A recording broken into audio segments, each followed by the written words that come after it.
Friends, तो आज का जो हमारा टॉपिक है वो है चरक सूत्र स्थान का 5वां अध्याय, मात्रा अशितीय अध्याय। ठीक है, तो मात्रा अशितीय अध्याय में दिनचर्या जो होती है उसका वर्णन किया गया है। तो इसको पढ़ते हैं। अथा तो मात्रा अशितीयम अध्यायम व्याख्यास्याम। ठीक है, तो इसमें पढ़ते हैं। बेहतर चतुष्क प्रकरण के बाद चतुष्क प्रकरण के बाद मात्रा अशितीय अध्याय की व्याख्या की जाएगी। ठीक है, इसमें सबसे पहले देखते हैं आयुर्वेद का प्रयोजन। तो जो आयुर्वेद होता है, आयुर्वेद का प्रयोजन इसमें क्या बोला गया है? स्वस्थ स्वास्थ्य रक्षण आतुरस्य विकार प्रशमनम चा। दूसरे प्रयोजन की पूर्ति के लिए प्रथम 4 अध्यायों में आतुर विकार प्रशमन संबंधी बेहतर सूत्रों का संकेत करने के बाद प्रथम प्रयोजन स्वास्थ्य रक्षण की पूर्ति के लिए स्वास्थ्य चतुष्क का प्रारंभ किया जा रहा है। ठीक है, तो पहला था बेहतर चतुष्क, दूसरा है स्वास्थ्य चतुष्क। तो इसमें अपन देखेंगे पुनर्मूलम आहारो बल उच्चताम च के आधार पर सर्वप्रथम आहार की मात्रा का निर्धारण करने के लिए जो आहार होता है उसकी मात्रा जो होती है कितनी होनी चाहिए, तो उसका निर्धारण करने के लिए मात्रा अशितीय नामक अध्याय का वर्णन किया जाएगा। ठीक है, किया जा रहा है क्योंकि आहार की उपादेयता मात्रा पर ही निर्भर करती है। आहार की जो मात्रा होती है वो आहार की जो पाचन जो होती है उपादेयता होती है वो मात्रा पर डिपेंड करती है। ठीक है, नेक्स्ट हम देखेंगे इंपॉर्टेंट क्वेश्चन आहार विषयक विचार यानी डाइट। मात्रा शी स्यात् जो होता है आहार मात्रा। ठीक है, कौन सी मात्रा? आहार मात्रा पुनर्अग्नि बल अपेक्षणी। आहार मात्रा पुनर्अग्नि बल अपेक्षणी। इसमें से ये जो पॉइंट है वो इम्पोर्टेंट है कि कौन सा वाला?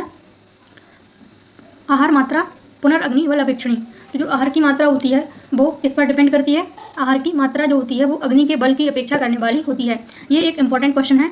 ठीक है, नेक्स्ट अपन देखेंगे कि यहाँ पे कंटेंट बहुत दिया गया है लेकिन हम इंपॉर्टेंट टॉपिक ही देखेंगे। ठीक है, और ये जो श्लोक है मात्रा शी स्यात् आहार मात्रा पुनर्अग्नि बल अपेक्षणी, तो जो ये क्या है, ये जो श्लोक है उसका रेफरेंस जो होता है वो पूछा जाता है।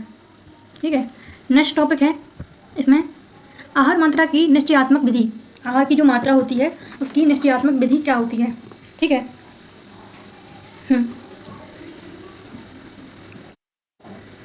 इसमें एक क्वेश्चन पूछा जाता है, अपन यहाँ पे क्वेश्चन भी थोड़े सॉल्व करेंगे कि जो आहार मात्रा पुनर्अग्नि बल अपेक्षणी है उसमें पुनः शब्द का प्रयोग क्यों किया जाता है? जो पुनः शब्द बोला गया है यहाँ पे, तो पुनः शब्द जो है वो किसके लिए बोला जाता है? तो वो जो पुनः शब्द है वो आहार की मात्रा जो होती है निर्धारक भावों को व्यायाम की मात्रा निर्धारक भावों से पृथक दिखाने के लिए बोला जाता है। ठीक है, और दूसरा ऋतु व वय की अवस्था जो होती है, ऋतु व वय की अवस्था आदि के अनुसार आहार मात्रा के बार बार निर्धारण अर्थ किया जाता है। ठीक है, नेक्स्ट है इसमें क्या? आहार मात्रा की निश्चयात्मक विधि। तो आहार की जो मात्रा है वो भोजन करने वाले की प्रकृति में बाधा ना पहुंचाते हुए यथा समय पच जाए वही उस व्यक्ति के लिए क्या होती है? प्रमाणित मात्रा होती है। जैसे कि इसको अपन एक एग्जांपल के थ्रू समझेंगे कि जैसे कि कोई बात प्रकृति वाला व्यक्ति है और ऐसा आहार जिसकी मात्रा, ठीक है, ऐसा आहार जिसकी मात्रा वातज और पित्तज रोगों को उत्पन्न ना करे। ठीक है, तो वो कौन सी मात्रा होती है? वो आहार की निश्चयात्मक मात्रा होती है। ठीक है, आहार की मात्रा होती है। नेक्स्ट हम देखेंगे स्वभावतः लघु एवं गुरु द्रव्यों का मात्रा सापेक्षत्व।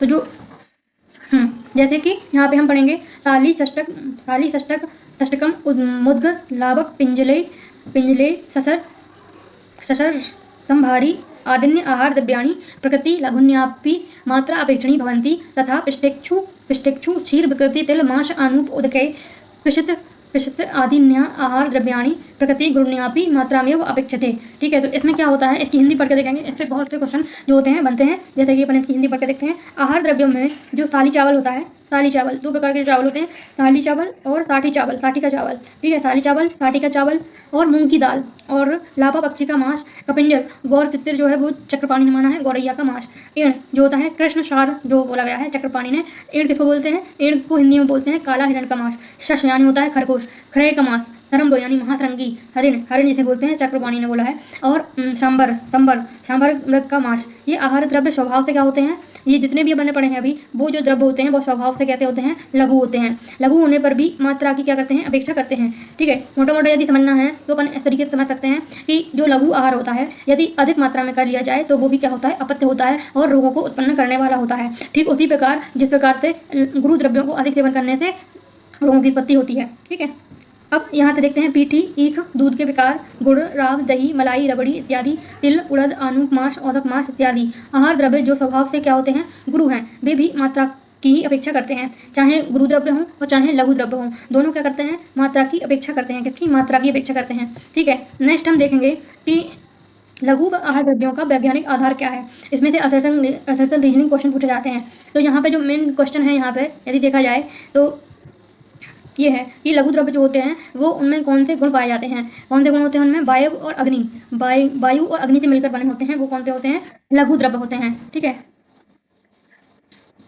इसकी हिंदी पढ़ेंगे अपन, तो इसमें देखेंगे इस प्रकार जब लघु और गुरु आहार दोनों ही द्रव्य दोनों ही मात्रा की अपेक्षा करते हैं तो लघु द्रव्य या गुरु ये कहने की कोई आवश्यकता प्रतीत नहीं होती है, परंतु बिना कारण ही गुरु और लघु आहार द्रव्यों का विचार है, ऐसा नहीं समझना चाहिए, क्योंकि आहार द्रव्य प्रकृति से लघु होते हैं और उसमें वायु और अग्नि की, जो लघु द्रव्य होते हैं वो कैसे होते हैं? वायु और अग्नि गुण की प्रधानता होती है। ठीक है, और जो गुरु द्रव्य होते हैं उनमें पृथ्वी और सोम गुण यानी जल की प्रधानता होती है। अब अपन देखेंगे, अतः अपने स्वाभाविक गुणों के कारण जो लघु द्रव्य होते हैं वो अग्नि को संदूषण का मतलब होता है अग्नि को प्रज्वलित करते हैं या स्टिमुलेट करते हैं। ठीक है, और अतः अधिक मात्रा में भोजन करने पर भी अल्पदोष करते हैं। अधिक मात्रा में यदि करेंगे इनका सेवन तो वो भी क्या करते हैं? दोषों को उत्पन्न करते हैं, क्योंकि ये भी मात्रा पर अपेक्षित होते हैं। ठीक है, अल्पदोष को उत्पन्न करते हैं यदि लघु द्रव्यों का अधिक मात्रा में सेवन किया जाए। ठीक है, नेक्स्ट है अपना, इसमें गुरु आहार द्रव्य अपने स्वाभाविक गुणों के कारण अग्नि को संदूषण करने वाले नहीं होते हैं। तो देखो जो डिफरेंस यदि पूछे, डिफरेंस क्लियर होते जा रहे हैं ना आपको, कि जैसे कि लघु द्रव्य होते हैं उनमें वायु व अग्नि गुण प्रधानता होती है और गुरु द्रव्यों में पृथ्वी और जल की प्रधानता होती है, और जो लघु द्रव्य होते हैं वो अग्नि को संदूषण करते हैं। ठीक है, और जो गुरु द्रव्य होते हैं वो अग्नि को संदूषण करने वाले नहीं होते हैं। अब अपन देखते हैं इसमें, अतः अधिक मात्रा में भोजन करने से अधिक दोष उत्पन्न करने वाले होते हैं। हाँ, एक डिफरेंस ये भी बनेगा कि जो गुरु द्रव्य होते हैं वो क्या करते हैं? अधिक मात्रा में लेने पर अधिक दोष उत्पन्न करते हैं, और जो लघु द्रव्य होते हैं वो यदि अधिक मात्रा में लिए जाएं तो वो अल्प दोष को उत्पन्न करते हैं। ठीक है, लेकिन करते दोनों ही दोषों को उत्पन्न करते हैं। ठीक है, अब है इसमें, किंतु व्यायाम करने वाले तथा जिन लोगों की अग्नि बलवान है उन लोगों के लिए गुरु अन्न भी अधिक मात्रा में खाने से अल्पदोष करने वाले होते हैं। ठीक है, तो जो व्यक्ति क्या करते हैं, जिनकी अग्नि जो होती है वो अधिक तीव्र होती है, तो उनको गुरु अन्न भी क्या है? अधिक मात्रा में खाने से क्या होता है? अल्पदोष को ही उत्पन्न करते हैं। ठीक है, यही अग्नि बल के अनुसार आहार की मात्रा का अभिप्राय है। यही अग्नि बल के अनुसार जो आहार की जो मात्रा है वो अग्नि बल जो होती है वो आहार की मात्रा पर डिपेंड करती है। सॉरी, उल्टा बोल दिया, आहार की जो मात्रा है वो अग्नि बल पर डिपेंड करती है। ठीक है, नेक्स्ट है इसमें, हाँ अपन ने अभी देखा था कि जो इसमें एक इंपॉर्टेंट क्वेश्चन बनता है कि जो लघु द्रव्य होते हैं, लघु द्रव्य जो होते हैं उनमें अपन ने क्या देखा था कि आचार चक्र में क्या बोला है कि जो लघु द्रव्य होते हैं उनमें वायु और अग्निगुण की प्रधानता होती है। ठीक है, लेकिन जो आचार चक्र पाणी है उनके अकॉर्डिंग जो लघु द्रव्य होते हैं उनमें वायु, अग्नि और आकाश जो होता है वो एक एक्स्ट्रा ऐड किया है उन्होंने। ठीक है, ये इंपॉर्टेंट क्वेश्चन है।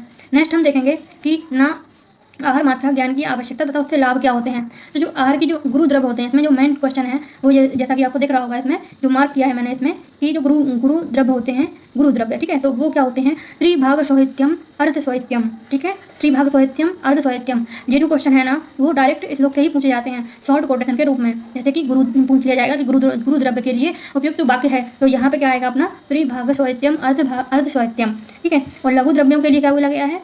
लघु द्रव्यों के लिए बोला गया है ना अतिसोहित्यम अग्नेर्युक्त अर्थम। ठीक है, ना अतिसोहित्यम अग्नेर्युक्त अर्थम।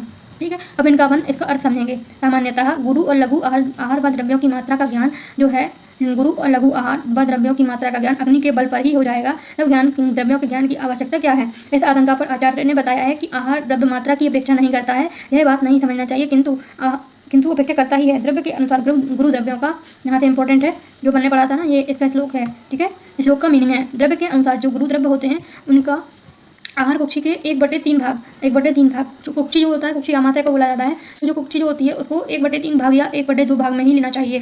ठीक है, आधा भाग अर्ध। ठीक है, अर्ध का मतलब 1/2 और त्रिभाग मतलब 1/3 भाग।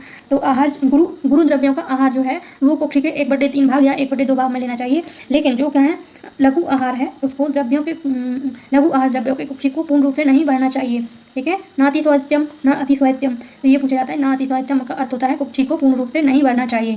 ठीक, कुक्षी को पूर्ण रूप से नहीं भरना चाहिए। नेक्स्ट हम देखेंगे, यहाँ पे साहित्य का अर्थ अपन समझ लेते हैं कि साहित्य का अर्थ क्या होता है। जो साहित्य होता है, साहित्य का अर्थ होता है तृप्ति। क्या होता है? तृप्ति।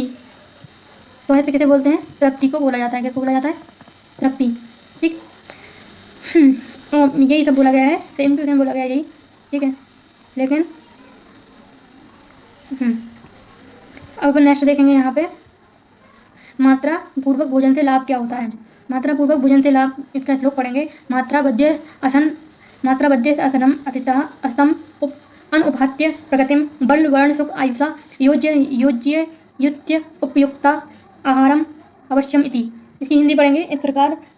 मात्रा युक्त भोजन, इस प्रकार से मात्रा युक्त भोजन खाने वाले व्यक्ति को प्रगति में बाधा ना पहुंचाते हुए उसे निश्चय ही बल वर्ण सुख आयु, सुख और पूर्ण आयु से बल वर्ण सुख आयु पूर्ण आयु से युक्त करता है, ठीक है।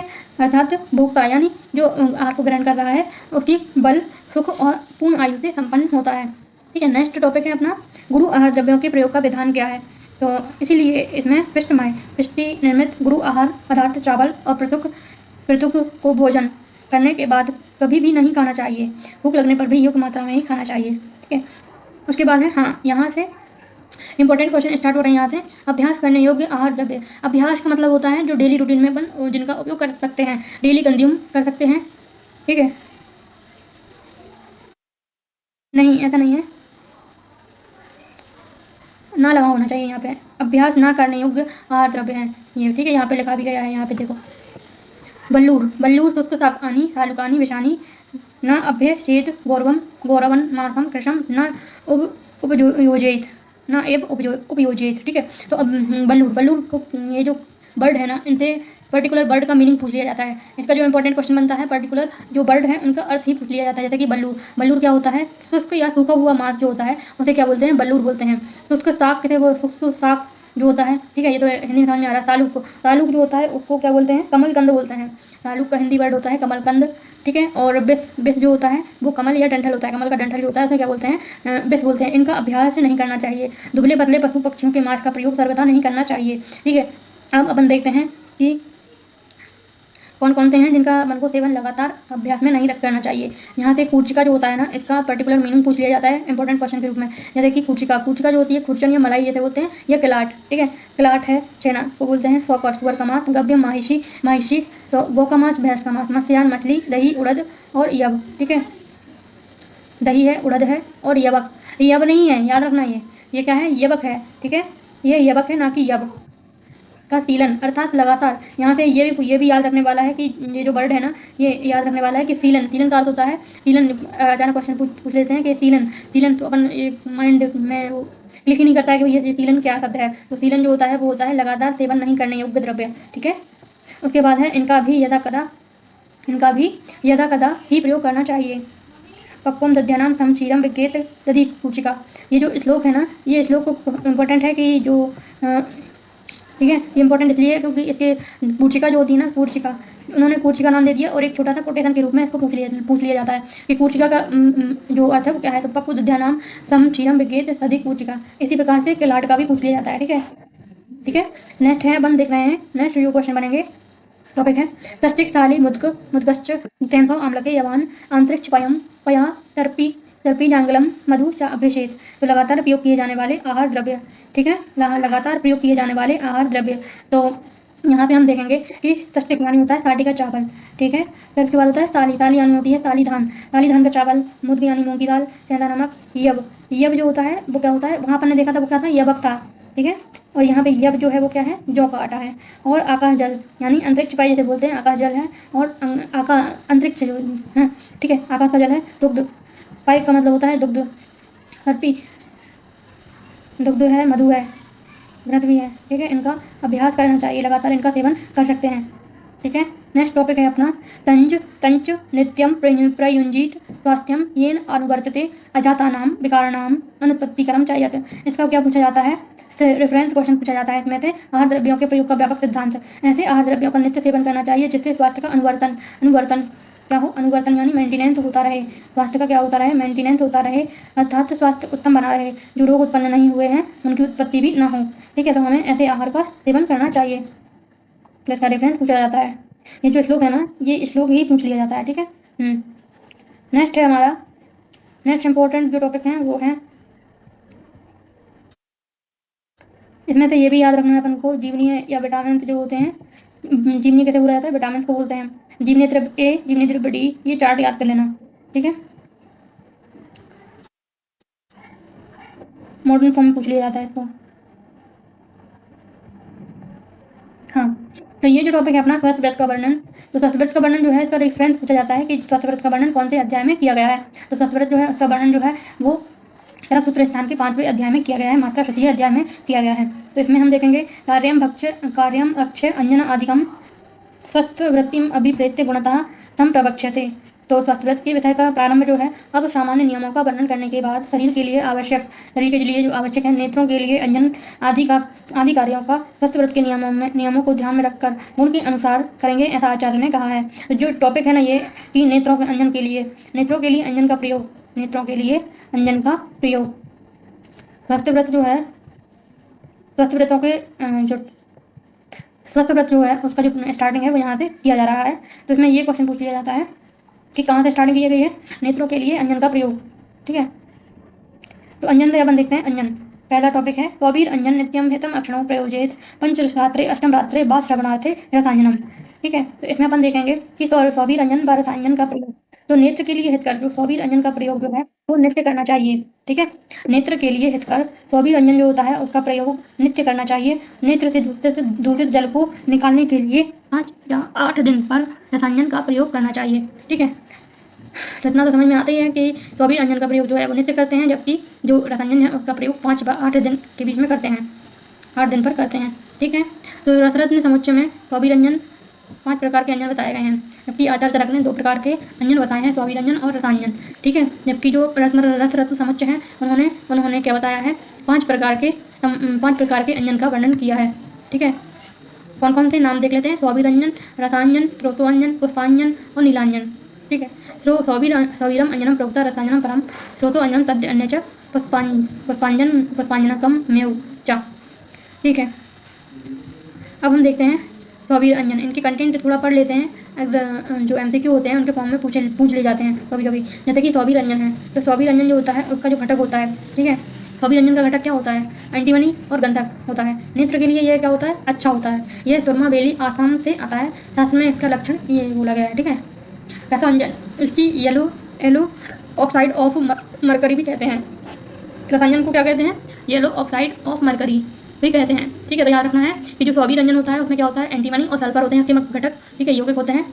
और जो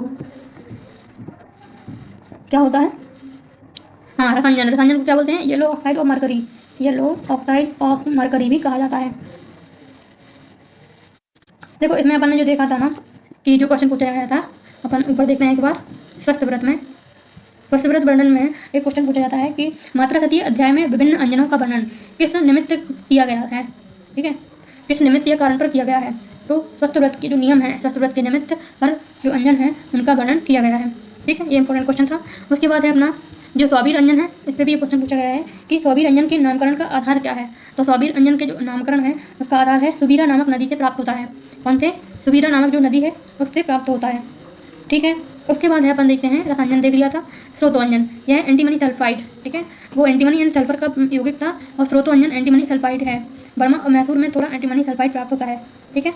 नेक्स्ट है इसमें पुष्पांजन, यह जिंक ऑक्साइड है, ठीक है। यह इसे सफेदा भी कहते हैं। ये क्वेश्चन पूछा जा सकता है, ठीक है। पुष्पांजन को सफेदा भी कहा जाता है। नीलांजन जो होता है लेड सल्फाइड होता है, और या गैलेना, लेड सल्फाइड या गैलेना भी बोलते हैं। यह भी नेत्र के लिए हितकर होता है, बर्मा से अधिक आता है, ठीक है। ये हो गया। अब अपन देखते हैं इंपॉर्टेंट क्वेश्चन है क्या कि चक्षुष तेजोमय तस्य विशेष अक्षर श्लेष्मतो भयम तथा श्लेष्म हर कर्म हितम दृष्टि प्रसादम।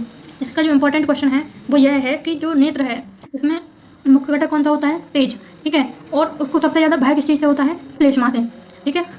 तो इसका जो हिंदी में भी लिखा है कि नेत्र रोग में कफ दोष के प्रधान में हेतु, तो नेत्र जो होता है वो तेज स्वरूप होता है, मतलब इसका घटक होता है जैसे कि आलोचक पित्त वहाँ पाया जाता है, नेत्र में पाया जाता है, ठीक है। और उसको सबसे ज़्यादा भय जो होता है वो किस दोष से होता है, वो है कफ दोष या श्लेष्मा या जल, ठीक है। और कफनाशक कर्म नेत्र का प्रसादन यानी स्वस्थ करने में हितकारी होते हैं। चक्रपाणि ने उपयुक्त श्लोक पर टीका करते हुए कहा है कि चक्षु इंद्रिय में तेजस महाभूत का प्रधान रहता है, ठीक है। अतएव उसके विरुद्ध आप महाभूत की प्रधानता वाले कफ दोष से ही नेत्र में रोग उत्पन्न होते हैं, ठीक है। इन्फेक्शियस होते हैं और सर्पिक शोध के कारण कोई उत्पादन जिनमें होता है कहाँ अधिक रहता है, औपसर्गिक होते हैं। ठीक है, प्रसंग ये देख लेना एक बार। फिर अपन नेक्स्ट देखते हैं, दिन में अंजन का प्रयोग न करने में हेतु क्या है। दिन में जो अंजन होता है वो क्यों नहीं करना चाहिए। तो दिवा तत्र प्रयोक्तव्यम नेत्रयो तीक्ष्णम अंजनम विरेक दुर्बला दृष्टिर आदित्यम प्राप्त शीदति तस्मात् श्राव्यम निशायाम तो ध्रुवम अंजनम स्थिते। ठीक है, दिन में अंजन का प्रयोग न करने में हेतु, नेत्रों में कफ नाशक तीक्ष्ण अंजन का प्रयोग। देखो इसका अर्थ देखते हैं। नेत्र जो होता है उसमें कफ का नाशन करने वाला तीक्ष्ण अंजन का प्रयोग दिन में नहीं करना चाहिए, क्योंकि विरेक जल और कफ निकलने के कारण दुर्बल दृष्टि सूर्य के प्रकाश के लगने से कमजोर हो जाती है। इसलिए जल निकालने के लिए जिस अंजन का प्रयोग होता है उसे निश्चित ही रात्रि में ही लगाना चाहिए। ठीक है, तो अपन जो रसांजन है उसका प्रयोग रात्रि में ही करेंगे। ठीक है, अब अपन देखते हैं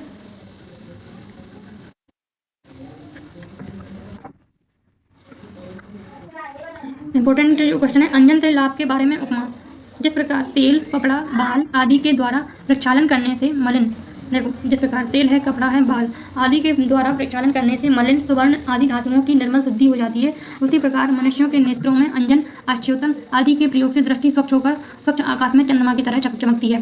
ठीक है, तो इसमें जो ये दिए गए ना, क्या तेल, कपड़ा और बाल आदि के द्वारा, तो ये जो 3 वर्ड है ना उनको याद रखना है, तेल, कपड़ा, बाल। ठीक है, इनकी उपमा दी गई है, इनसे मतलब कंपैरिजन किया गया है इनसे। नेक्स्ट हम देखेंगे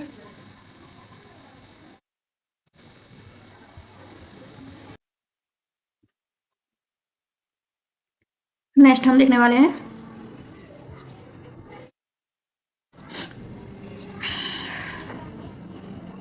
धूमपान। धूमपान को इंग्लिश में क्या बोलते हैं, स्मोकिंग बोलते हैं। क्या बोलते हैं, स्मोकिंग। और इसमें अपन देखने वाले हैं बहुत इंपॉर्टेंट क्वेश्चन आएंगे इसमें, जैसे सबसे पहले हिंदी पढ़ते हैं।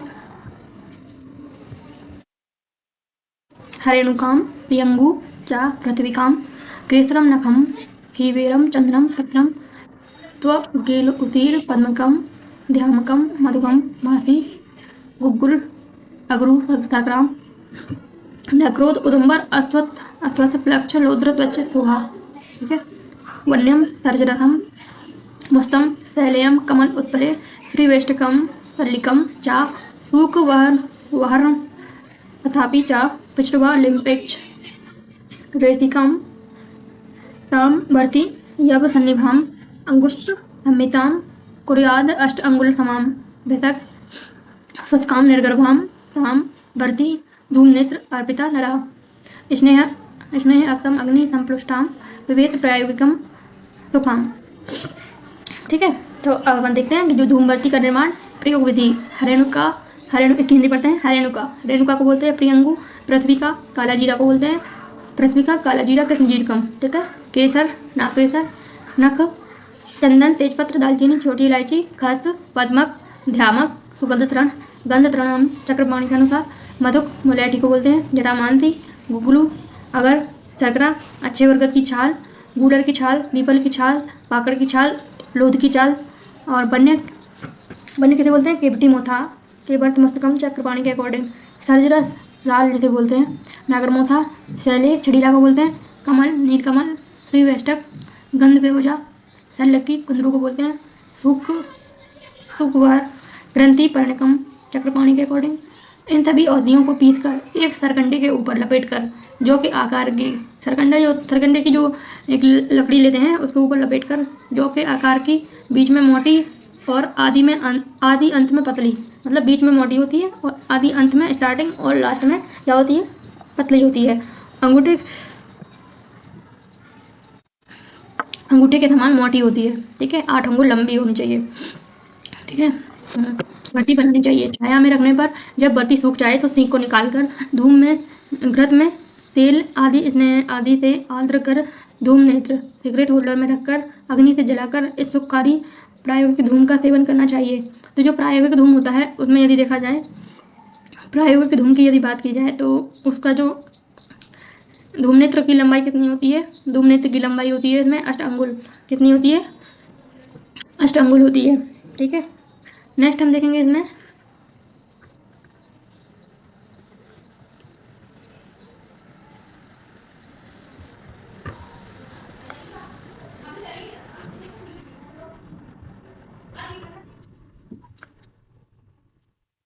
नेक्स्ट है अपना बासा आदि स्नेह की धूम्रवर्ती।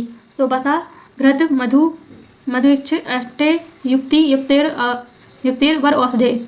ठीक है, वर औषधे का मतलब समझते हो? जो बसा, घृत, मधु, मोम, मधुरक आदि उत्तम जो जीवनीय गण की औषधियाँ हैं उनकी युक्ति पूर्वक पूर्व विधि से स्नेहिक विधिवर्ती का निर्माण कर स्नेहिक धूम का सेवन करना चाहिए। इसमें हम देखते हैं कि जो वर औषधे, ये जो लिखा है ना वर औषधे, तो वर औषधे का मतलब होता है यहाँ पे उत्तम जीवनीय गण की औषधियाँ। ठीक है, उत्तम जीवनीय गण की औषधियाँ। ठीक है, नेक्स्ट है इसमें इसके कंटेंट भी याद रखना है। बसा, घृत, मोम, मधुरक आदि। तो यहाँ पे मधुरक है ये ना, तो ये मधुरक से मधुरक लेना है। ठीक है, अब नेक्स्ट है अपना अपराजिता आदि शिरोपरेचनिक धूम। तो यहाँ पे देखते हैं इसका श्लोक पढ़ेंगे। श्वेता, ज्योतिष्मती, चेव, हरितालम मनशिला, गंधश्च अग्रु पत्रधा धूमम मूर्धप्रेचने। श्वेता, देखो श्वेता किसको बोलते हैं? अपराजिता को बोलते हैं। ज्योतिष्मती को क्या बोलते हैं? मालकांगनी बोलते हैं। हरिताल किसको बोलते हैं? हरताल को बोलते हैं। मनातिला, मैनतिल को बोलते हैं। अगर तेजपत्र आदि गंधवर्ग की औषधियों से पूर्वोक्त विधि से निर्मित वर्ती का शिरोपरेचन में प्रयोग किया जाता है। ठीक है, यहाँ पे जो नेक्स्ट है वो है अत्यधिक रीजन क्वेश्चन बनता है कि क्या है ये? हाँ, अगर के बाद यहाँ कुष्ठ और तगर इन द्रव्यों को नहीं लिया गया है। ठीक है, अगर जो है ना यहाँ पे ये लिखा है अगरू पत्र। ठीक है, तो जो अगरू पत्र है ना, अगरू पत्र के अगर लिया गया है ना कि कुष्ठ और तगर को। ऐसा क्यों किया गया है? देखो ऐसा इसलिए है, दोनों का प्रयोग हिंदी पढ़ते हैं, इन दोनों का प्रयोग धूम्रवर्ती में नहीं किया जाता है। जैसे तगर जो होता है, तगर कुष्ठ, इन दोनों का प्रयोग नहीं करना चाहिए। चिकित्सा के त्रिमर्मीय अध्याय में कहा है। प्रायः सभी ने कुष्ठ और तगर का निषेध किया है। ठीक है, क्योंकि ये तीक्ष्ण होते हैं। ठीक है, और सुश्रुत ने कादखंड, हाँ, आचार्यचरक जो है उन्होंने 3 प्रकार के विरेचन बताए हैं, धूमपान बताए हैं, प्रायोगिक, स्नेहिक, शिरोपरेचनिक। ठीक है, और जबकि सुश्रुत ने कातघन और बमनीय को भी ऐड किया है। इन्होंने टोटल 5 बताए हैं और चरक ने 3 बताए हैं। ऊर्ध्वरेचन की दृष्टि से शिरोपरेचन भी में कर लिया जाता है। ठीक है, इसका काउंट किया जाता है। अब नेक्स्ट है हमारा धूमपान से लाभ। इसमें भी बहुत इंपॉर्टेंट क्वेश्चन पूछे जाते हैं, जैसे कि गौरवम तीर्था सुबलम पीनत अर्धाव भेदको। ठीक है, पीनत अर्धाव भेदको, ये क्या होते हैं? इनका रेफरेंस भी पूछा जाता है और श्लोक देके लाभ भी पूछे जाते हैं, किसका लाभ है। ठीक है, तो गौरवम, अभी 3 ही पढ़ते हैं। गौरवम, धूमपान करने से क्या होता है? भारीपन, सिर का भारीपन। ठीक है, सिर का भारीपन और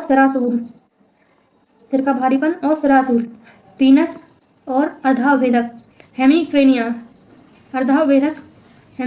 कान और नेत्र का शूल, कर्ण अक्षिशूल जो होता है। ठीक है, कर्ण अक्षिशूल, कान और नेत्र का शूल, काश, हिचकी, दमा, गलग्रह, दांतों की दुर्बलता, कान, नाक, नेत्रों से दोषजन्य स्राव का होना, पूतिग्रहण यानी नाक से दुर्गंध का निकलना।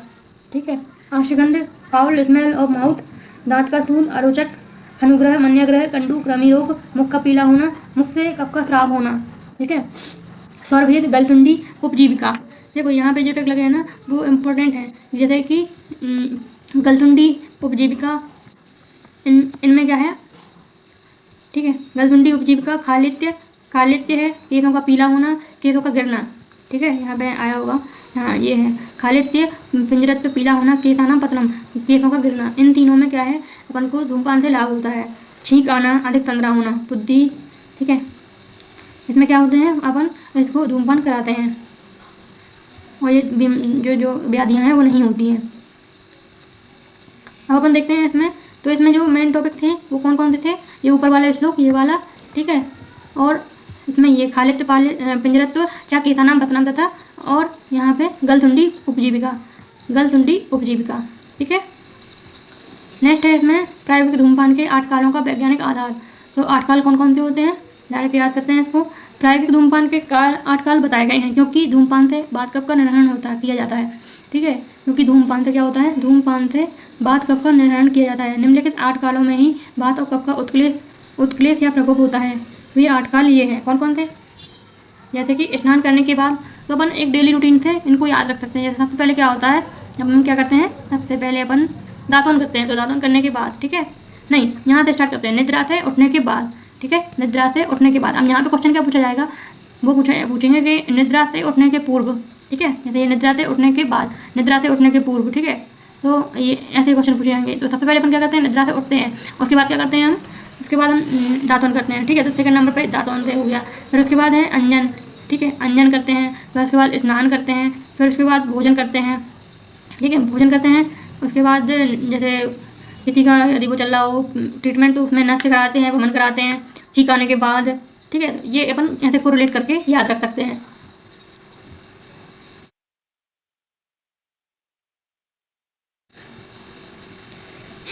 और एक बार में कितने घूंट लेते हैं, एक बार में 3 घूंट लेते हैं, कितने, 3 घूंट लेते हैं। यह क्रिया 3 बार करनी चाहिए, ठीक है, यह क्रिया कितनी बार करते हैं, 3 बार करनी चाहिए।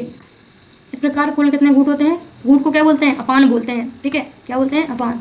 तो कितने होते हैं टोटल, 9 होते हैं, 9 अपान होते हैं, ये यहाँ पे लिखा है अपान, ठीक है।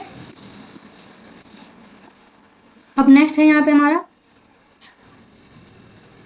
आचार्य चरक जो है, उन्होंने क्या बोला है, किंतु सुश्रुत ने धूम के पीने के 12 काल बताए हैं। हाँ, तो जो आचार्य सुश्रुत हैं, ये इंपॉर्टेंट क्वेश्चन है कि आचार्य सुश्रुत ने 12 काल बनाए हैं धूमपान के, और आचार्य चरक ने 8 काल बताए हैं, वो भी किसके, प्रायोगिक धूम के, किसके 8 काल बताए हैं, वो भी किसके, प्रायोगिक धूमपान के, ठीक है।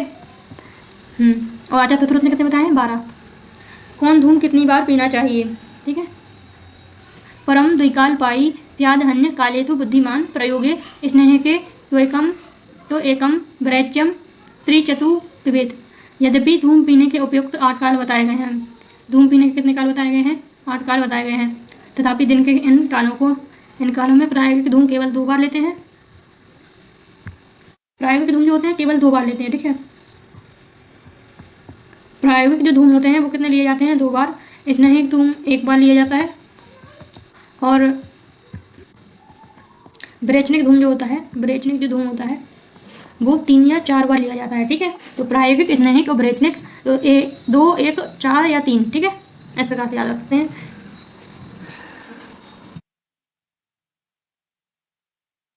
सम्यक धूमपान के लक्षण क्या होते हैं, अब हम देखते हैं सम्यक धूमपान के लक्षण, ठीक है। तो ये जो श्लोक है ना, वो अपन को याद रखना है। हृतकंड इंद्रिय संशुद्धि लघुत्वम तीर्था सम। ये जो श्लोक है ना, वो अपन को याद रखना है। कौन सा, हृतकंठे इंद्रिय संशुद्धि लघुत्वम स्थिरता समा यथेरितानाम दोषाणाम सम पक्व पीतस्य लक्षणम, ठीक है। इसका अपन हिंदी पढ़ते हैं। सम्यक धूमपान के लक्षण क्या होते हैं, हृदय कंठ ज्ञानेंद्रियों की शुद्धि, जो ऊपरी जितने भी भाग होते हैं ना, उनकी क्या होती है, शुद्धि होती है, जैसे कि हृदय कंठ ज्ञानेंद्रियों की शुद्धि, और सिर का हल्का होना, जो दोष बढ़े हुए हैं उनकी शांति हो जाना, जो दोष बढ़े हुए हैं उनकी क्या हो जाना, शांति हो जाना, ठीक ठीक धूम पीने के लक्षण होते हैं, मतलब सम्यक धूमपान के लक्षण होते हैं। अब हम देखते हैं अकाल में धूमपान तथा अति धूमपान के उपद्रव क्या क्या होते हैं। अकाल जो होता है उसमें धूमपान तथा अति धूमपान के लक्षण, कॉम्प्लिकेशंस क्या क्या होते हैं। वाधिर्य आंध्यम मूकत्वम रक्तपित्तम तिरुभ्रमम अकाले चाति पीतश्च धूमा कुर्याद उपद्रवान, ठीक है। अकाल में धूमपान तथा अति धूमपान के उपद्रव क्या होते हैं। अकाल में ऊपर बताए गए 8 कालों के अतिरिक्त में पिया हुआ और समय पर ही अधिक मात्रा में पिया हुआ धूमपान क्या क्या करता है, बधिरता, ठीक है, मतलब बहरापन, अंधापन, मूकपन और रक्तपित्त और सिर में चक्कर आना, ठीक है।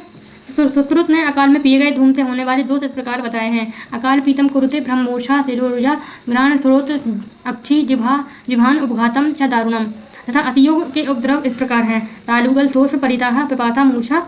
अतिशोष के लक्षण, अतियोग के लक्षण कौन कौन से होते हैं, तालुगल शोष, ठीक है, और परिदाह पिपासा मूर्छा भ्रम मद कर्ण अक्षी दृष्टिनाथा रोग दौर्बल्यम अन्य अतियोग जनयति, ठीक है। ये उन्होंने क्या बताए हैं, अतियोग के उपद्रव बताए हैं। अकाल पीतम और अति पीतम धूमजन्य उपद्रवों की शांति के उपाय। अभी अपन ने उनके लक्षण देखे, अब अपन उनकी शांति देखते हैं, कैसे उनको फ्री करते हैं। तो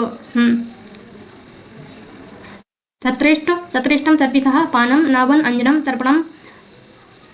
इसकी हिंदी पढ़ते हैं। यदि वायु प्रधान रूप से वायु जो होती है, यदि वायु प्रधान रूप से प्रकोपित हो और अनुबंध से पित्त भी प्रकोपित हो, तो स्निग्ध द्रव्यों से सिद्ध किए हुए घृत का पान, घृत जो है तो प्रकोपित हुए तो क्या है, प्रकोपित हो तो स्निग्ध द्रव्यों से सिद्ध किए हुए, स्निग्ध जो द्रव्य हैं उनसे सिद्ध किए हुए घृत का पान करना चाहिए, ठीक है। स्निग्ध क्योंकि क्या है, बात का प्रकोप है। देखना, यदि किसी भी उपद्रव के चलते यदि बात प्रधान रूप से क्या होता है, प्रकोपित होता है और अनुबंध रूप से पित्त का प्रकोप होता है, तो क्या कराते हैं अपन, घृत का पान कराते हैं।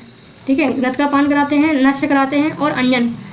घृत का पान, नश्य, अंजन और तर्पण कराते हैं। ठीक है, अंजन कराते हैं, तर्पण कराते हैं। यदि रक्तपित्त की प्रधानता हो तो शीतल द्रव्यों से सिद्ध किए हुए, और यदि रक्तपित्त की प्रधानता है, कौन सी, यदि क्या है, रक्तपित्त की प्रधानता है तो शीतल द्रव्यों से सिद्ध किए हुए, कौन से, शीतल द्रव्यों से सिद्ध किए हुए घृत का पान कराते हैं और नश्य कराते हैं, अंजन कराते हैं, तर्पण कराते हैं। यदि कफ पित्त की प्रधानता हो, किसकी, यदि कफ पित्त की प्रधानता हो तो रुक्ष द्रव्यों से सिद्ध किए हुए, और यदि क्या है, कफ पित्त की प्रधानता हो तो रुक्ष द्रव्यों से सिद्ध किए हुए घृत का पान कराते हैं। तो याद रखना, ठीक है, क्या है कि यदि बात प्रधान है, बात प्रधान रूप से प्रकोपित है तो घृत पान कराते हैं। ठीक है, स्निग्ध द्रव्यों से सिद्ध घृत का पान कराते हैं। यदि रक्तपित्त की प्रधानता हो तो शीतल द्रव्यों से सिद्ध किए हुए घृत का पान कराते हैं, और यदि कफ पित्त की प्रधानता हो तो रुक्ष द्रव्यों से सिद्ध किए हुए घृत का पान कराते हैं। ठीक है, अब है धूमपान के अयोग्य रोगी। धूमपान जो होता है उसके अयोग्य रोगी कौन कौन से होते हैं, नाविरिक्तः पिबेत धूमं न कृते बस्ति कर्माणि। इनमें जो इंपॉर्टेंट है वही अपन देख रहे हैं। ठीक है, न विरक्तः पिबेत धूमं न कृते बस्ति कर्मणि न श्रमे न मदे नामे न पित्ते न प्रजागरे। ठीक है, न मध्य दुग्धे पीत्वा च न स्नेहम न च माक्षिकम धूमं न भुक्त्वा दग्न्या च न रुक्षा क्रुद्धा एव च न तालु सोते तिमिरे शिरस्य अभिहते न च न संकके न रोहिण्यां न मेहे न मदाते एषु धूमकालेषु मोहात् अति पिबेति यो नरः रोगतस्य प्रजायन्ते दारुणा धूम विभ्रम अतः। ठीक है, तो जो धूम्रपान के अयोग्य रोगी हैं उनकी अपन देखते हैं। तो जो पहली लाइन पे इंपॉर्टेंट क्वेश्चन है, नागरिकता मतलब विरेचन किया हुआ हो और बस्ती कर्म के दौरान। ठीक है, अब इसके बाद जिन लोगों को धूमपान नहीं कराना चाहिए उनका निर्देश कर रहे हैं। तो विरेचन के बाद विरिक्त मतलब होता है विरेचन। ठीक है, बस्ती कर्माणी बस्ती देने के बाद, रक्तपित्त रोग से पीड़ित रोगी, विष से पीड़ित, शोक से दुखी गर्भिणी स्त्री को, थकावट और के बाद मद उन्मत्त होने पर, आमदोष में, पित्त रोग में, रात्रि जागरण के बाद मूर्छा को। ठीक है, भ्रम और तृष्णा रोग में, ठीक है, भ्रम और तृष्णा रोग में, क्षीण और उर्छित रोग में, मदिरा और दूध पीने के बाद, ठीक है, मदिरा और दूध पीने के बाद, इसने घृत तेल इत्यादि पीने के बाद, मधु चाटने के बाद और दही के साथ भोजन करने के बाद। तो याद रखना कौन कौन से कंटेंट है। पहले लाइन तो ये हो गया कि विरेचन और बस्ती के बाद। ठीक है, पंचकर्म के दो कर्म कौन कौन थे, विरेचन और बस्ती के बाद, और द्रव्य में कौन थे, दूध के बाद, मदिरा के बाद, दूध के बाद, स्नेह में घृत तेल पीने के बाद, मधु और दही के बाद, रोग के शरीर वाले, क्रोध से संतप्त, तालुसूत एवं तिमिर। देखो रोग में कौन थे, नेत्र रोग में, तिमिर रोग में। ठीक है, नेत्र रोग में कौन सा रोग, तिमिर रोग में नहीं कराना है, सिर में आघात लगा हो तब नहीं कराना है, संकट में नहीं कराना है, रोहिणी में नहीं कराना है, और प्रमेह रोगी को भी नहीं कराना है, और मदाते में। ठीक है, एल्कोहलिन जो होते हैं उनको भी नहीं कराते हैं, धूमपान नहीं कराते हैं। इनके रीजन भी हैं, कईयों के दिए गए हैं। ठीक है, जैसे कि अपन एक रीजनिंग देखते हैं, कौन था, ये प्रमेह में धूमपान क्यों नहीं कराते हैं, क्योंकि धूमपान से क्या होता है, ऊष्मा से जो कफ होता है या श्लेष्मा होता है वो और उत्क्लेशित हो जाता है। ठीक है, तो उसकी मात्रा और बढ़ जाएगी फिर, इसलिए धूमपान नहीं कराया जाता है। अब अपन देखते हैं कि सारंगर के अनुसार 12 वर्ष की आयु से पूर्व, जो आचार्य सारंगर हैं उनके अनुसार 12 वर्ष की आयु से पूर्व मतलब 12 और 80 के बीच में क्या कराते हैं अपन, धूमपान देते हैं। और आचार्य भागवत के अनुसार 18 वर्ष की आयु के पूर्व धूमपान नहीं कराना चाहिए। ठीक है, तो सारंगर ने क्या बोला है, 12 से 80 वर्ष तक क्या कराना है अपन को, धूमपान कराना है। आचार्य भागवत ने क्या बोला है, आचार्य भागवत ने 18 वर्ष से पूर्व धूमपान नहीं कराना है। ठीक है, नासिका से धूम निकालने में हानि। तो नासिका जो होती है उससे धूम निकालने से हानि क्या होती है, सिर नाक नेत्रगत दोष हों और धूम पीने योग्य पुरुष हो तो उसे नासिका से धूमपान करना चाहिए। देखो सिर नाक मतलब जो ऊर्ध्वगत जितने भी वो होते हैं ना अंग, जैसे सिर है, नाक है, नेत्रगत दोष हो, धूम पीने योग्य पुरुष हो तो उसे नासिका से धूमपान करना चाहिए। कैसे, नासिका से धूमपान करना चाहिए। यदि कंठगत दोष हो तो मुख से धूम पीना चाहिए। ठीक है, यदि कंठ से ऊपर जितने भी ऑर्गन हैं उनमें यदि दोष है तो नासिका से धूमपान करना चाहिए। यदि कंठगत दोष है तो मुख से धूमपान करना चाहिए, नासिका से धूम। लेकिन एक चीज़ है, अपन धूम तो कहीं से भी कर सकते हैं, लेकिन नासिका से धूम पीने के बाद धूम को मुख से ही निकालना चाहिए। ठीक है, नासिका से धूम पीने के बाद भी धूम को मुख से ही निकालते हैं, और मुख से पी रहे हैं तो उसको भी मुख से ही निकालेंगे, नासिका से नहीं निकालते हैं। धूम कवल या घूंट मुख से लेने पर नासिका से कभी भी ना निकालें। धूम कवल या घूंट मुख से लेने पर होता है। धूम कवल मुख से लेने पर नासिका से कभी भी ना निकालें, क्योंकि विरुद्ध मार्ग में गया हुआ धूम नेत्रों को नष्ट कर देता है। ये इसका रीजन है कि नासिका से धूम क्यों नहीं निकालते हैं। उसका रीजन ये है कि वह जो धूम है वो क्या करेगा, नेत्रों को नष्ट कर देता है। ठीक है, नासिका से धूम करने पर मुख से धूम निकालना, और मुख से धूम करने पर भी मुख से ही धूम निकालना चाहिए। ठीक है, किसी भी अवस्था में नाक से धूम निकालने पर दृष्टि में हानि होती है। यहाँ धूम के भेदों का उल्लेख नहीं किया गया है, पर अन्यत्र 6 भेद माने जाते हैं। ठीक है, उसके बाद है नेक्स्ट टॉपिक, धूम नेत्र का परिमाण क्या होता है। तो जो धूम नेत्र होता है उसका परिमाण यदि देखा जाए तो बैरेचनिक धूम पीने का नेत्र पीने वाले व्यक्ति की अंगुली से, बैरेचनिक जो होता है ना, बैरेचनिक धूम का परिमाण क्या होता है, धूम नेत्र का परिमाण होता है बैरेचनिक धूम पीने का नेत्र जो है वो, धूम नेत्र जो है वो पीने वाले व्यक्ति की अंगुली से क्या है, 24 अंगुल का होता है। अंगुली से 24 अंगुल का होता है, ये गुना होता है।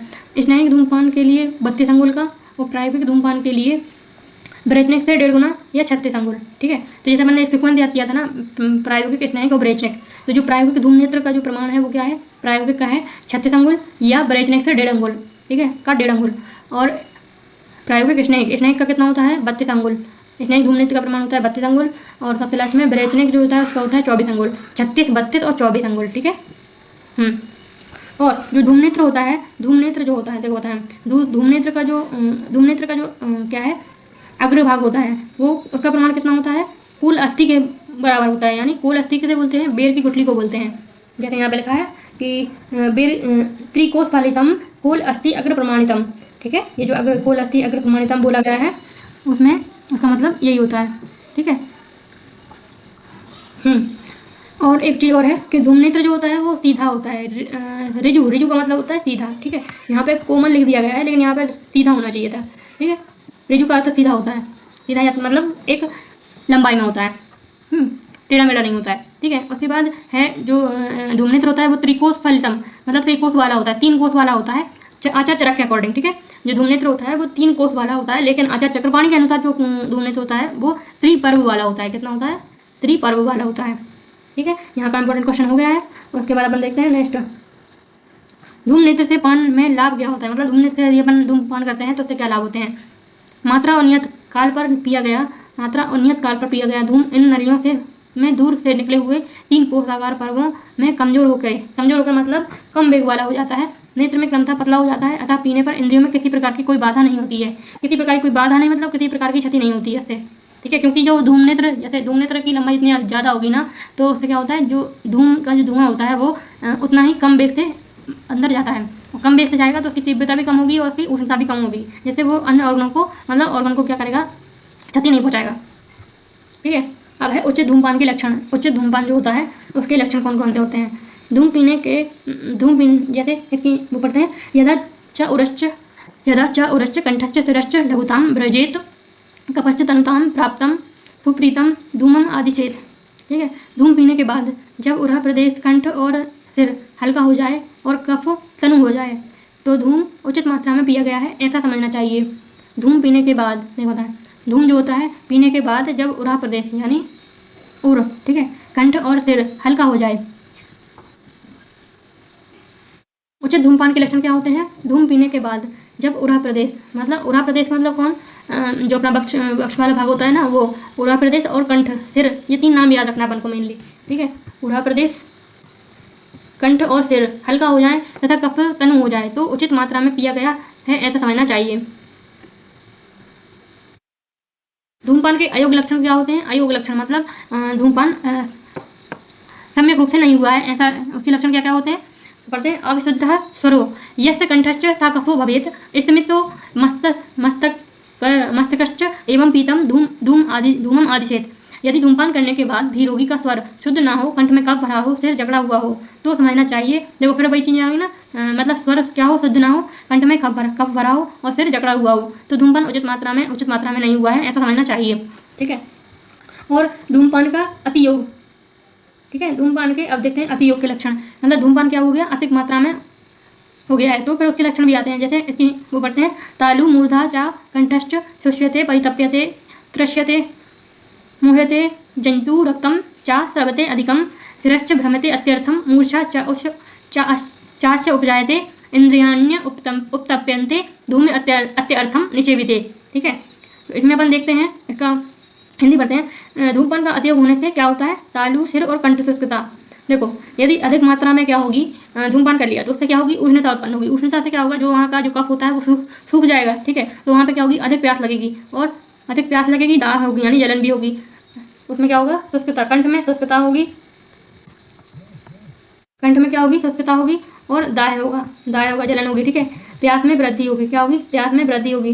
मुंह होगा, और मुंह मतलब भ्रम होगा। ठीक है, अधिक रक्त का स्राव होगा। यदि ज़्यादा वो हो गया ना, तो तीक्ष्णता के कारण क्या होगा?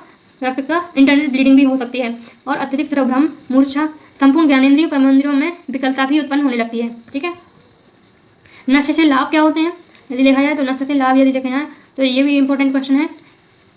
वर्षे वर्षे अणुतेलम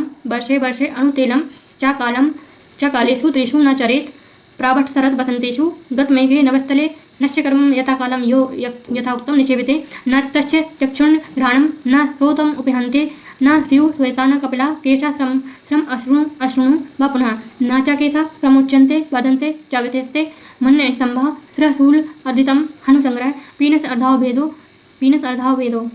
अर्धावभेदो चातिरस्त कंपश्च शाम्यति शिरः कपालानां संध्या स्नायुकण्डरा नावन प्रणीताश्च अस्य लवन्ते अभ्य अधिकं बलं मुखं प्रसन्न उपचितं स्वरं स्निग्धं स्थिरो महान् सर्वेन्द्रियाणां वैमल्यं बलं भवति चाधिकं न चास्य रोगा सहसा प्रभवन्ति ऊर्ध्वजत्रुजा जीर्यतेश्च उत्तम अंगेषु जरान लगते बलम। तो ये जो है ना, इससे बहुत इंपॉर्टेंट क्वेश्चन पूछे जाते हैं। तो अपन इसको इसकी पढ़ ली, अब अपन इसकी हिंदी पढ़ेंगे। ठीक है, कोरिलेट करके।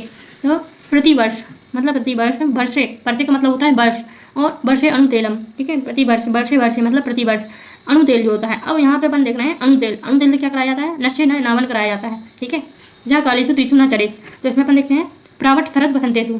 तो कौन सी ऋतु है? 3। प्रावट किसको बोलते हैं? वर्षा ऋतु को ही बोलते हैं। तो 3 कौन सी? वर्षा शरद बसंत। वर्षा शरद बसंत गत मेघे नभस्थले। ठीक है, वर्षा शरद बसंत, इनमें क्या कराया जाता है? अणुतेल से नष्ट कराया जाता है। ये जो 3 ऋतुएं होती हैं, वर्षा शरद बसंत, इनमें क्या कराया जाता है? अणुतेल से नष्ट कराया जाता है। इस प्रकार समय के अनुसार विधि पूर्वक जो नष्ट का सेवन करता है उसके नेत्र, घ्राणेन्द्रिय, श्रोतेंद्रिय नष्ट नहीं होने पाती हैं। ठीक है, उसके केश, मतलब यहाँ पे हम देखते हैं कौन सी? केशा समश्रुणी मतलब केश और आंसू नहीं, केश और समश्रु मतलब होता है दाढ़ी। ठीक है, केश और दाढ़ी के बाल श्वेत और पिंगल वर्ण के नहीं होते हैं। केश और दाढ़ी के जो बाल होते हैं वो पिंगल वर्ण के नहीं होते हैं। केश गिरते नहीं हैं। ठीक है, नाचा केथा प्रमुंचयते, मतलब केश जो है वो गिरते नहीं हैं, बल्कि विशेषता बढ़ते हैं। ठीक है, वर्धते च विशेषता। इस तेल की विधि पूर्वक नष्ट सेवन से क्या होते हैं? मन्य स्तंभ शिराथूल अर्जितम हनुसंग्रह। मन्य स्तंभ जो है और शिराथूल अर्जितम, फेशियल, इसमें अपन पढ़ते हैं मन्य स्तंभ टॉर्टिकोलिस और शिराथूल हेडिक, अर्जित फेशियल पैरालिसिस, हनुस्तंभ लॉक जो ओपिनस क्रोनिक कोराइदा, अधावभेदक हेमिक्रेनिया। ठीक है, अधावभेदक हेमिक्रेनिया, सिराकंप रोग शांत होते हैं। सिराकंप रोग जो होते हैं वो क्या होते हैं? शांत होते हैं। सिराकंप कपाल की शिराएं, संधियां, स्नायु और कंठरा इस अणुतेल के नशे से तृप्त होकर अधिक बलवान होती हैं। मुख प्रसन्न रहता है, उपचार युक्त होता है, मांस से भरा हुआ रहता है। ठीक है, स्निग्धता रहती है, स्वर स्निग्ध होता है, स्थिर होती, गंभीर होती है। सभी इंद्रियां स्वच्छ और अधिक बलवान होती हैं। सभी इंद्रियां जो होती हैं वो क्या होती हैं? स्वच्छ और अधिक बलवान होती हैं। जत्रु प्रदेश के ऊपरी भाग में होने वाले कोई भी रोग सहता नहीं होते हैं। जत्रु प्रदेश के ऊपरी भाग में होने वाले कोई भी रोग सहता नहीं होते हैं। वृद्धावस्था आने पर भी उत्तमांग में उसके विशिष्ट लक्षण प्रकट नहीं होते हैं। ठीक है, अब है अणुतेल के निर्माण की विधि। ये इसमें भी बहुत इंपॉर्टेंट क्वेश्चन पूछे जाते हैं। अणुतेल के निर्माण की विधि कौन कौन सी होती है? चंदन, अगर, तेजपत्र। चंदन, अग्रुणी, पत्रम, धार्विक, वड, मधुकम, बलम। इसमें तो अपन पहले हिंदी पढ़ते हैं। ठीक है, चंदन, अगर, तेजपत्र, दारूगंधी की छाल, मलेठी, वाला, प्रकोंट्रिक, छोटी इलायची, बायबड़ंग, बेल, नीलकमल, सुगंधवाला, खस, वन्य का मतलब होता है केवटी मूसा, दालचीनी, नागरमोता, सारीबा, साइवन, जीवंती, पटिवन, देवदारू, सतावर, ये सब घटक जो होते हैं वो। ठीक है, कमल का केसर जो है वो, और इन सभी द्रव्यों को लेकर लोग उन्हें आकाशीय जल में क्वात करें। ये जो द्रव्य हैं, देखो अपन ने क्या किया है, ये जो इतने सारे घटक हैं इनको लिया, और इन घटकों को क्या किया? इन घटकों की जितनी भी मात्रा थी, ठीक है, इन घटकों की जितनी मात्रा थी उससे 100 गुना आकाशीय जल लिया। ठीक है, उस 100 गुने जल में अपन ने उसको क्वात किया, मतलब पकाया। फिर उसके बाद जब यह क्वात तेल से 10 गुना रह जाए, ठीक है, तेल से क्या रह जाए? 10 गुना रह जाए, तो तेल से कितना रह जाए, 10 गुना रह जाए तो उतार कर शीतल होने पर कपड़े से छान लें। इस बात से प्रति बार 1/10 भाग क्वाथ लेकर शुद्ध तेल की विधि, शुद्ध तेल करने की विधि के अनुसार उसे एक बार सिद्ध करें। कितनी बार? 9 बार सिद्ध करते हैं। अंत में जब 10वीं बार क्वाथ लेकर पकाने लगें तब तेल के बराबर बकरी का दूध, किसके बराबर? तेल के बराबर बकरी का जो दूध। अणु तेल में किस चीज़ का मतलब किसका दूध लिया जाता है प्रयोग में? अणु तेल के निर्माण में बकरी का दूध लिया जाता है, वो भी तेल के बराबर। ठीक है, तेल के बराबर बकरी का दूध लिया जाता है, पुनः भाग करते हैं। यह अणु तेल नश्य विधि से प्रयुक्त होता है, नश्य विधि में प्रयुक्त होता है। तेल का आधा पल की मात्रा प्रयोग की जाती है। अणु तेल की मात्रा कितनी ली जाती है? आधा पल या 2 तोला, क्योंकि एक पल बराबर कितना होता है? 4 तोला, तो आधा पल बराबर कितना होता है? 2 तोला। ठीक है, तो इसमें अपन को देखना है कि इसमें क्वाथ द्रव्य कितना लिया जा रहा है। तो जो क्वाथ द्रव्य होता है वो कितना लिया जाता है? 100 का चौथा भाग या 25 गुना लिया जाता है। देखो, जब अपन 25 भाग लेंगे क्वाथ द्रव्य तो फिर जो उसका जो 100 गुना मतलब 100 गुना क्या लिया जाता है? आकाशीय जल लिया जाता है, और 10 गुना तेल लेते हैं। ठीक है, तेल प्रयोग करने की विधि सर्वप्रथम उत्तम अंग यानी सिर का स्नेहन स्वेदन करने के बाद, स्नेहन सिर जो होता है उसका स्नेहन और स्वेदन करने के बाद पिचू या कॉटन स्वैप को 2 तोले अणु तेल में भिगोकर 3 बार नशे देते हैं। कितनी बार? 3 बार नशे देते हैं, अर्थात 3 बार में 2 तोले का प्रयोग कर डालना चाहिए। इस प्रकार प्रतिदिन 3 बार करते हैं और 3 दिन पर नशे लेना चाहिए, अर्थात 1 दिन का अंतर देकर करना चाहिए। और जो एक और इम्पोर्टेंट क्वेश्चन है कि जो अणु तेल होता है वो कैसा होता है? त्रिदोष घन होता है। कैसा होता है? त्रिदोष घन होता है, मतलब तीनों दोषों का समान रहता है अणु तेल। मात्रा कितनी ली जाती है? आधा पल या 2 तोला। और इसमें किसका दूध प्रयोग किया जाता है? छगल दूध यानी बकरी का दूध प्रयोग किया जाता है। ठीक है, मैं ये मेरे सारे इंपॉर्टेंट क्वेश्चन थे।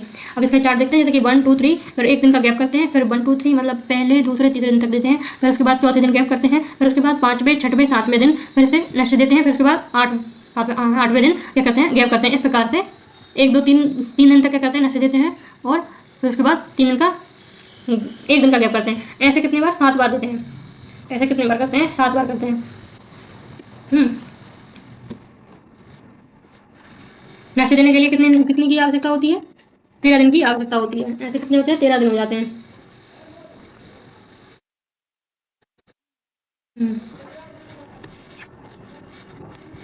एक क्वेश्चन भी है इंपॉर्टेंट कि जो ब्रजक धूमपान होता है उसके द्रव्य कौन कौन से लिए जाते हैं? कठिन द्रव्य, खनिज द्रव्य होते हैं, तो कौन कौन से होते हैं? हरताल और मनाशिला लिया जाता है।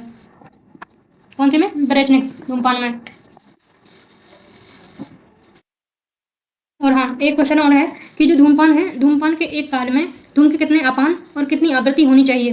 प्रत्येक आवृत्ति में कितने अपान होने चाहिए? ठीक है, धूमपान के एक काल में मतलब एक काल में धूमपान के कितने अपान मतलब घूंट होते हैं, और कितनी आवृत्ति मतलब कितनी बार होना चाहिए, और आवृत्ति में कितने अपान होने चाहिए। ठीक है, तो इसका रेशियो होता है 9 3 3। ठीक है,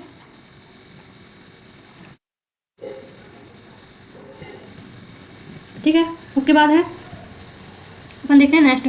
हाँ, दंत पवन जो होता है उसमें अपन देखते हैं दातों का वर्णन, जिसका अग्रभाग कुचला हुआ अपो आप उथित अग्रम द्वय कालो कसाय कटुतिक्तम वक्षयित दंत पवन दंत मास अन्य वाद्यान, जिसका अग्रभाग कुचला हुआ यानी क्रश हो, और जो रस में कैसा हो? कसाय कटुतिक्त हो। कसाय कटुतिक्त मतलब 3 जो नीचे के वाले रस हैं उनसे युक्त हो। ऐसे दांतों से दांत के मांस यानी गंध की आघात से रक्षा करते हुए प्रातः और शाम में दातुन करनी चाहिए। तो आचार्य चरक ने कितने टाइम बताइए? आचार्य चरक ने 2 टाइम बताया है, सुबह शाम दातुन करने का विधान बताया है। जबकि यहाँ नीचे अपन देखते हैं द्वाकालु से प्रातः और सायंकाल लेना चाहिए। यक्षमा चिकित्सा भी बताया गया है, द्वाकालु दंत पवन। ठीक है, उसके बाद चक्रपाणी ने कितने बताए हैं? चक्रपाणी ने भी 2 काल बताए हैं। कौन कौन थे? प्रातः और शाम काल। इस प्रकार 2 काल बताए। अष्टांग संग्रह ने भी, ठीक है, अष्टांग संग्रह ने भी प्रातः और भोजन के बाद दातुन करने का विधान बताया है। दातुन करने से लाभ क्या होता है? दातुन करने से लाभ अब अपन देखते हैं। हाँ, दातुन जो होती है वो कितने अंगुल लंबी होती है? 12 अंगुल लंबी होती है, और कनिष्ठिका यानी जो छोटी वाली उंगली होती है उसके समान उसकी मोटाई होती है। अग्रभाग स्थूल होता है। ठीक है, अब इसके दातुन करने से लाभ देखते हैं। निहंति गंधम वैरस्य जिह्वादंताश्च जम मलम निष्कृष्य रुचिम अध्यते सद्यो दंत विशोधनम। दातुन करने से लाभ, दातुन करने से मुख की दुर्गंध थी। निहंति गंधम मतलब होता है मुख की दुर्गंधता दूर होती है। वैरस्य मतलब भ्रष्टता दूर होती है। जिह्वा दंता अश्य को मुख बोलते हैं। अश्य मतलब क्या होता है? मुख होता है। जिह्वा दांत मल, उनके जिह्वा दांत और मुख, जिह्वा दांत मुख 3 जो होते हैं। कौन कौन से? जिह्वा दांत मुख, जिह्वा दांत और मुख। के जो मल होते हैं उनके निकल जाने से भोजन में रुचि उत्पन्न होती है और शीघ्र ही दांत साफ हो जाते हैं। सुश्रुत ने इसके लिए मंजन करने का विधान बताया है। छौद्र व्योषति वर्ग उक्तम ततेलम लवणेन चूर्णेन तेजोवत्यश्च दंत अनित्यम नित्यम वितोदीयते। उत्तम दातुन कौन सी होती है? ठीक है,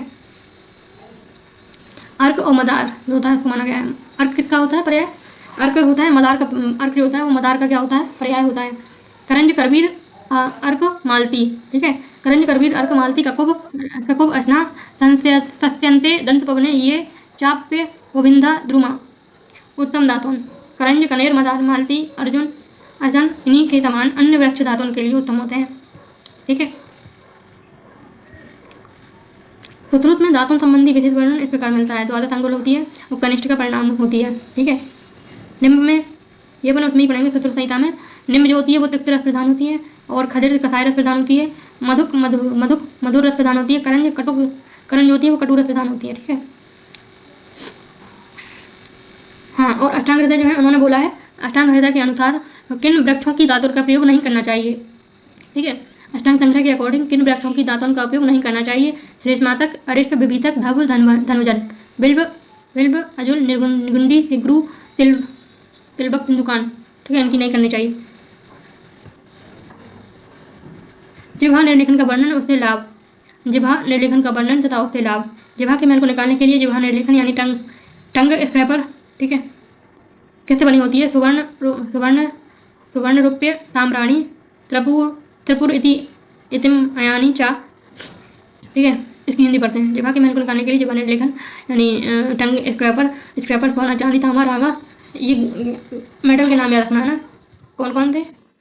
सोना चांदी तांबा रागा और पीतल का बनाना चाहिए। परंतु निर्णय करते समय यह ध्यान में रखना चाहिए कि अग्रभाग तेज ना हो, ब्लंट एज नहीं होना चाहिए, क्योंकि उससे क्या है जिह्वा जो होती है उसमें कट लग सकते हैं। यह आकार में टेढ़ी नहीं होनी चाहिए। जिह्वा के मूल भाग में रहने वाला मल श्वास प्रश्वास की क्रिया में बाधा उत्पन्न करता है, मुख में दुर्गंधि उत्पन्न करता है, इसलिए जिह्वा निर्लेखन से निकाल देना चाहिए। सुश्रुत ने वृक्ष के भी जिह्वा निर्लेखन से जिह्वा साफ करने को बताया है। दातुन की लंबाई 12 अंगुल। हाँ, ये इंपॉर्टेंट क्वेश्चन है कि जो दातुन की लंबाई होती है वो कितनी होती है? 12 अंगुल होती है। जिह्वा निर्लेखन की लंबाई कितनी होती है? 10 अंगुल होती है। तो जैसे अपन दातुन करते हैं ना, तो दातुन में जितना पार्ट चला जाता है उसको हटाने के बाद ही अपन इसको क्या बना लेते हैं? बीच में से चीर के क्या बना लेते हैं? जिह्वा निर्लेखन बना लेते हैं। तो उसका जो आधा पार्ट चला जाता है, तो इसका मतलब ये होगा कि दातुन की लंबाई कितनी है? 12 अंगुल, और जिह्वा निर्लेखन की लंबाई कितनी है? 2 अंगुल हटा दिया तो कितने बचे? 10 अंगुल। ठीक है, ऐसे याद करने करने के बाद मुख में सुगंधित द्रव्यों का धारण। अब इसमें से ये क्वेश्चन पूछे जाते हैं। ठीक है, इंपॉर्टेंट है। कौन कौन से? मुख में सुगंधित द्रव्यों का धारण करने से क्या होता है? मुख की स्वच्छता। इसमें से जो क्वेश्चन पूछा जाता है वैसद्य रुचि सौगंध्यम इक्षिता जाति कटुक पूगा नाम लवंगस्य फलानी चा ककुलस्य फलम पत्रम तांबूलस्य शुभम तथा कर्पूर निर्यास सूक्ष्म एलयाम फलानी। ठीक है, अब इसकी हिंदी पढ़ते हैं। मुख की स्वच्छता, भोजन में रुचि, मुख को सुगंधित रखने की इच्छा रखने वाले मनुष्यों के लिए उचित है कि वे जायफल यानी जाति को क्या बोलते हैं? जायफल बोलते हैं। कटुक यानी लता कस्तूरी चक्रवाणी के अकॉर्डिंग, और पूग किसे बोलते हैं? सुपारी को बोलते हैं। लवंग का व्रंत। देखो यहाँ पे गलत एडिटिंग बोली गई है। लवंग का भी फल लिया जाता है। क्या लिया जाता है? यहाँ पे व्रंत बोला गया है, लेकिन लवंग का फल लिया जाता है। क्या लिया जाता है? फल। यहाँ लिखा है ना लवंगस्य फलानी। ठीक है, कंकुल, शीतल चीनी, सुंदर पान की पत्ती, कर्पूर, छोटी इलायची का फल, छोटी इलायची जो होती है उसका फल, इन सबको मुख में धारण करते हैं। ठीक है, तो ये क्या करती है? मुख में वैशद्य रुचि को उत्पन्न करती है। ठीक है, रुचि को उत्पन्न करती है। ठीक है, स्वच्छ, वैशद्य का मतलब होता है स्वच्छ करना। भोजन में रुचि उत्पन्न करती है, सुगंधित उत्पन्न करती है। ठीक है, नेक्स्ट हम पढ़ने वाले हैं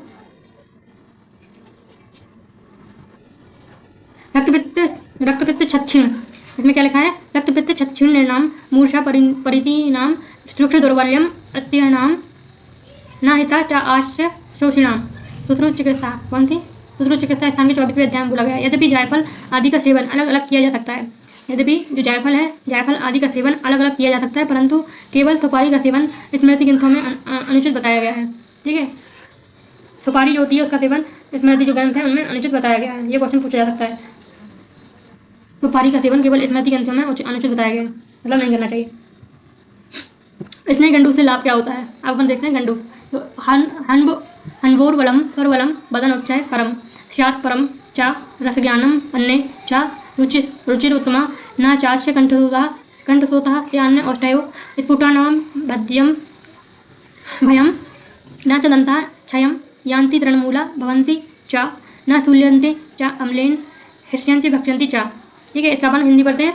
तेल का गंडू धारण करने से हनु और स्वर्ग में बल की, देखो तेल का गंडू धारण करने से क्या होता है, हनु, हनु मतलब होता है, किसको बोलते हैं हनु, हनु बोलते हैं अपन जौ को बोलते हैं हनु। तो स्वर में बल की और बदन में मांस की अच्छी प्रकार से वृद्धि होती है। जिह्वा क्या होती है, शुद्ध होती है, जिह्वा शुद्ध होती है जिससे रसों का ज्ञान होता है। अन्न में रुचि उत्तम प्रकार से होती है। मुख और कंठ में कभी भी स्वच्छता नहीं होती है, स्निग्ध रहता है ना, इसलिए होठों के फटने का भय नहीं रहता है। दांतों का नाश नहीं होता है, अपितु उनका मूल दृढ़ होता है। जो मसूड़े गम्स होते हैं वो क्या होते हैं, दृढ़ होते हैं, उनमें स्थूल नहीं होता है। खट्टे वस्तुओं के भक्षण करने पर भी दंत हर्ष, ठीक है, सेंसिटिविटी होती है ना, उसको बोलते हैं दंत हर्ष, वो भी नहीं होती। दांत इतने दृढ़ हो जाते हैं कि अत्यधिक कठोर एवं द्रव्यों का भक्षण करने में भी विकृति नहीं होती है।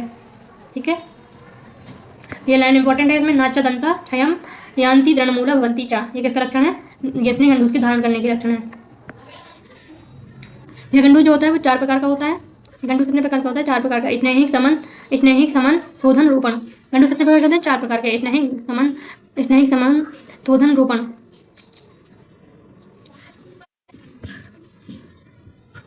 नेक्स्ट है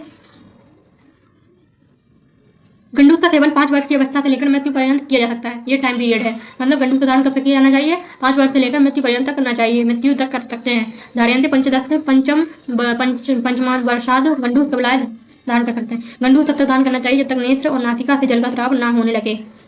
नेत्र और नासिका, देखो बताएं गंडूस कब तक धारण करना चाहिए, गंडूस तब तक धारण करना चाहिए जब तक नेत्र और नासिका से, देखो बताएं गंडूस जो होता है वो तब तक धारण करना चाहिए जब तक नेत्र और नासिका से जल का स्राव ना होने लगे, दोषों का नाश ना हो जाए।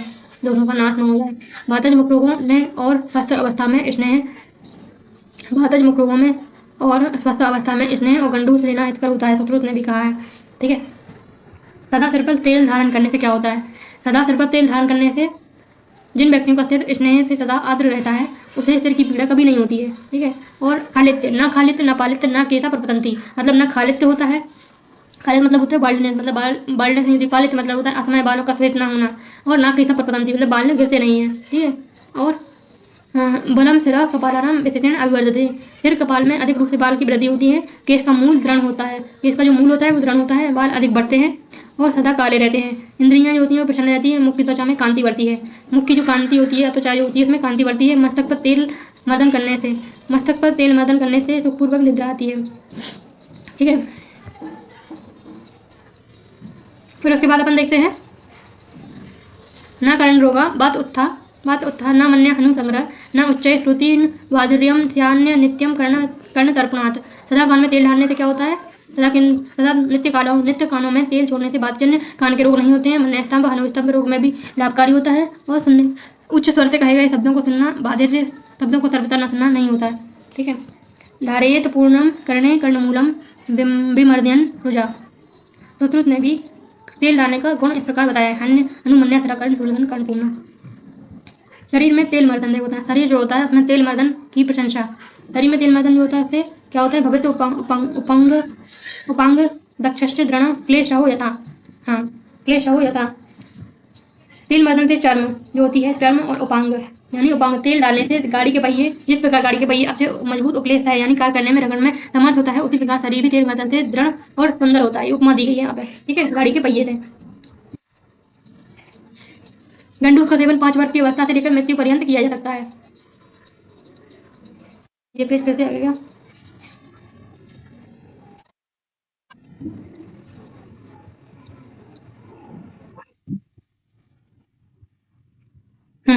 अभ्यंग करने का वैज्ञानिक आधार क्या है, तो स्पर्श इंद्रिय यानी त्वचा में वायु अधिक होता है। स्पर्श यानी टैक्टाइल संवेदन का अनुभव त्वचा के आश्रित होता है। तेल वातनाशक होता है, अतः शरीर में मर्दन करने से त्वचा के लिए परम हितकारी होता है। अतः प्रतिदिन तेल का अभ्यंग करना चाहिए। तो इसमें असेशन रीजनिंग क्वेश्चन पूछा जाएगा कि अभ्यंग क्यों करना चाहिए, तो उससे बात अधिक होता है। तो स्पर्श का अनुभव जो होता है त्वचा के आश्रित होता है, तेल वातनाशक होता है। तेल का अभ्यंग करने से जो बात होती है, बात की वृद्धि हुई होती है, वो उसका समन होता है। तेल अभ्यंग से लाभ क्या होता है, तेल अभ्यंग से लाभ होता है, तेल अभ्यंग से प्रतिदिन शरीर में तेल का अभ्यंग करने से पूरे शरीर में अभिघात यानी अभिघात चोट से अभिहत पीड़ित होने पर बलपूर्वक कोई कार्य जैसे भार ढोना, गाड़ी खींचना, व्यायाम आदि करने पर भी शरीर की त्वचा में अधिक विकार उत्पन्न नहीं होते हैं। ठीक है, और मनुष्य की त्वचा स्पर्श कोमल होता है। नेक्स्ट है इसमें,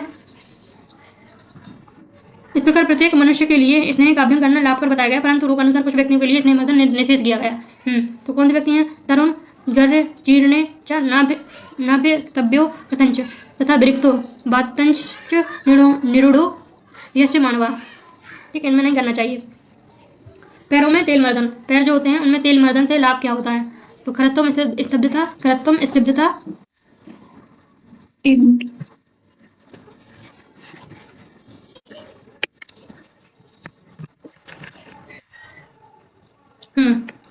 खरत्वम स्तब्धता औक्षम श्रम उत्तिष्ठ पादयो सद्य एव उपशम्यति पाद अभ्यंग निषेवणात् जायते कुमार्यम च बलम स्थैर्यम च पादयो दृष्टि प्रसादम लभते मारुतस्य उपशाम्यति। ये जो लक्षण है ना, दृष्टि प्रसादम, तो तेल के पैरों में तेल मर्दन से क्या होता है? दृष्टि प्रसाद होता है। ऐसा ही क्वेश्चन जो है वो किसमें पूछा गया है? यहाँ पे अपन देखा है कौन था? पादत्र,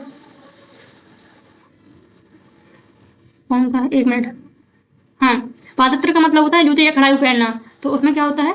उससे चक्षुष मतलब नेत्र के लिए, त्वचा नेत्रों व पैरों के लिए हितकर होता है। ठीक है, तो ये जो वर्ड है वो किसके लिए बोला गया? पादत्र यानी जूते या खड़ाऊ धारण करने से लाभ में बोला गया है, जबकि तेल पैरों में अभ्यंग करने पर क्या हो गया? हाँ, पैरों में अभ्यंग या तेल मर्दन करने से क्या होता है? दृष्टि प्रसाद होता है, मतलब दृष्टि क्या होता है? नेत्रों में प्रसन्नता आती है। क्या आती है? नेत्रों में प्रसन्नता आती है। तो नेत्रों में प्रसन्नता किसका लक्षण है? या दृष्टि प्रसादम, पैरों में तेल मर्दन का लक्षण है। ठीक है, और जो चक्षुष मतलब नेत्रों के लिए हितकर है वो पादत्र का लक्षण है। ठीक है, याद रखना। पैर में होने वाले बात रोग शांत होते हैं। पैरों में तेल का मर्दन करने से ग्रदसी रोग, पैरों का फटना, ग्रदसी रोग, ग्रदसी बातम पादयो स्फुटनम चा नाचा। ठीक है, ग्रदसी बातम पादयो स्फुटनम नाचा। ग्रदसी रोग जो होता है वो नहीं होता है। पैरों का फटना, सिरा एवं स्नायु में संकोच जैसे बाहिरायाम और अंतरायाम अक्षेप आदि रोग नहीं होते हैं। ठीक है, अब नेक्स्ट हम पढ़ते हैं स्नान या बाथ से लाभ, नहीं, शरीर मार्जन से लाभ।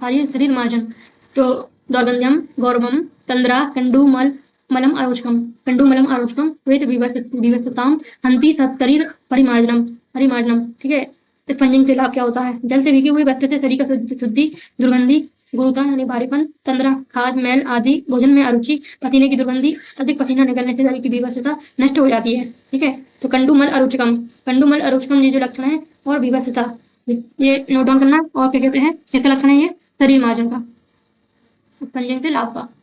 स्नान से लाभ में क्या आता है? वृश्यम आयुष्यम पवित्रम, वृश्यम आयुष्यम श्रम स्वेद मल अपहम शरीर बल संधानम स्नानम ओजस्करम परम। तो स्नान करने से शरीर में पवित्रता आती है, उससे शुक्र की वृद्धि और आयु के लिए हितकर होता है। यह श्रम यानी थकावट, स्वेद मल को दूर करता है, शरीर में बल और ओज को बढ़ाने वाला होता है। ठीक है, तो ये कौन सा? वृश्यम आयुष्यम किसका लक्षण है? वृश्यम आयुष्यम में लक्षण है स्नान का। और भी आएंगे आगे।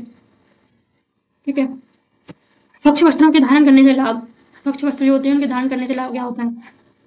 यश काम्यम यशस्य आयुष्यम लक्ष्मी ग्रम प्रहर्षणम श्रीमत परिषदम सस्तम निर्मल अंबर धारणम। ठीक है, तो निर्मल वस्त्रों के धारण करने से शरीर में स्वतंत्रता, यश और आयु की वृद्धि होती है, शरीर की अशोभा दूर होती है, मन में हर्ष उत्पन्न होता है। श्रीमत परिषद का अर्थ क्या होता है? देखो, श्रीमत परिषद का अर्थ होता है उत्तम सभा, कंचर्ड असेंबली में प्रतिष्ठा प्राप्त होती है। मतलब अपन कहीं भी जाते हैं और कोई फंक्शन वगैरह होता है उसमें यदि जाते हैं और फिर यदि अपन उसमें गंदे कपड़े पहन जाएंगे तो कैसा लगेगा? तो स्वच्छ वस्त्र या मतलब अच्छी पोशाक पहन के जाते हैं तो उसमें प्रतिष्ठा जो होती है, प्रतिष्ठा बढ़ती है। ठीक है, यही इसी का मतलब होता है श्रीमत परिषद। सुगंध द्रव्यों के लेप व माला धारण करने से लाभ क्या होता है? सुगंध द्रव्यों के लेप और माला धारण से लाभ क्या होता है? वृश्यम सौगंध्यम आयुष्यम काम्यम पुष्टिबल प्रदम सौम्य लक्ष्मी घनम, अलक्ष्मी को घन करती है। ठीक है, लक्ष्मी घनम गंधम माल्य निषेवनम। सुगंध द्रव्यों के लेप और माला धारण से लाभ, सुगंध द्रव्यों के लेप और माला धारण से लाभ। स्नान करने के बाद केसर आदि सुगंधित द्रव्यों से युक्त चंदन लगाने से, स्नान करने के बाद केसर आदि सुगंधित द्रव्यों से युक्त चंदन लगाने से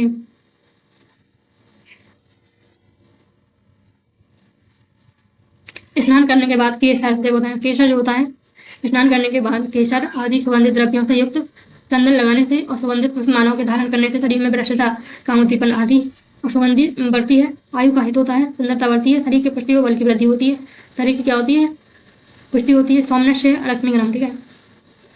तो वृक्ष और आयुष्य इसमें भी आया है, ठीक है ना, वृक्ष और आयुष्य इसमें भी आया है। मन प्रसन्न रहता है और शरीर की अशोभा नष्ट होती है।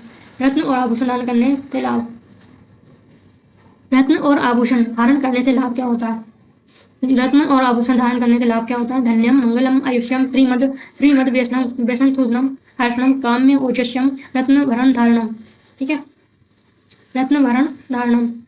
तो श्रीमद व्यसन सूदनम का मतलब क्या होता है, ये जो पर्टिकुलर वर्ड है ना, इसका अर्थ पूछा जाता है कि रत्न और आभूषण धारण करने से लाभ क्या होता है। रत्न एवं आभूषण धारण करने से सौभाग्य, मंगल, आयु की वृद्धि होती है, लक्ष्मी की प्राप्ति होती है, दुख दूर होता है, दुख दूर, व्यसन, श्रीमद व्यसन सूदनम, सूदनम व्यसन का मतलब होता है दुख, इनका क्या होती है, दूरी होती है रत्न और आभूषण पहनने से, ऐसा बताया गया है, ठीक है। पैर एवं मल मार्गों की शुद्धि से लाभ, पैर एवं मल मार्ग जो होते हैं उनकी शुद्धि से लाभ क्या होते हैं, तो पैर एवं मल मार्ग की शुद्धि से लाभ क्या होता है, मेध्य, सबसे पहले जो वर्ड दिया गया है मेध्य, यही पूछा जाता है इसमें, मेध्य पवित्र, ठीक है। तो मेधा की वृद्धि होती है, धारण शक्ति की वृद्धि होती है। पैर एवं मल मार्गों की बार बार शुद्धि करने से धारण शक्ति बढ़ती है, शरीर में पवित्रता आती है, पवित्रम आयुष्यम लक्ष्मी कालीनाशनम, और पादयोर मल मार्गणाम आदानाम अभीक्षणाथा, ठीक है। अलक्ष्मी दरिद्रता, शरीर रूपता, कली यानी होता है रोगों का नाश होता है। चतुर्थ ने भी पैर की शुद्धि से लाभ बताए हैं, पाद प्रक्षालनम, पादम पादमलरोग, पात्रम अपहम, चक्षु प्रसादनम, दृश्यम अक्षुभम, प्रीति वर्धनम, प्रीति का वर्धन करने वाली होती है। छौर कर्म से लाभ क्या होते हैं, छौर कर्म जो होता है मतलब जो केस दाढ़ी और नाखून वगैरह काटने का जो कर्म होता है वो क्या कहलाता है, छौर कर्म कहलाता है, क्या कहलाता है, छौर कर्म कहलाता है। इसका श्लोक है, पौष्टिकम दृश्यम आयुष्यम शुचि रूप विराजनम केश श्रमश्रु नखादीनाम कल्पनम प्रसादनम, मतलब छौर कर्म से लाभ क्या होता है, दृश्यम आयुष्यम, फिर से पूछा गया, केश पौष्टिकम मतलब केश, सिर के बाल, केश श्रम अश्रु नखादीनाम, ये जो वर्ड है इसको पूछना है, केश यानी सिर के बाल, श्रमश्रु मतलब होता है, तमश्रु मतलब होता है दाढ़ी के बाल, नख यानी नख आदि काटने से, और उनका प्रसादन सजावट करने से शरीर पुष्ट होता है, पौष्टिक का मतलब होता है शरीर पुष्ट होता है। यह काम उद्दीपक होता है, क्या होता है, दृश्यम आयुष्यम, दृश्य मतलब काम उद्दीपक होता है, आयुष्य मतलब आयु के लिए हितकर होता है, पवित्रता को उत्पन्न करने वाला होता है, शुचि यानी होती है पवित्रता, पवित्रता को उत्पन्न करने वाला होता है, रूप विराजमान मतलब स्वरूप को निखारने वाला होता है।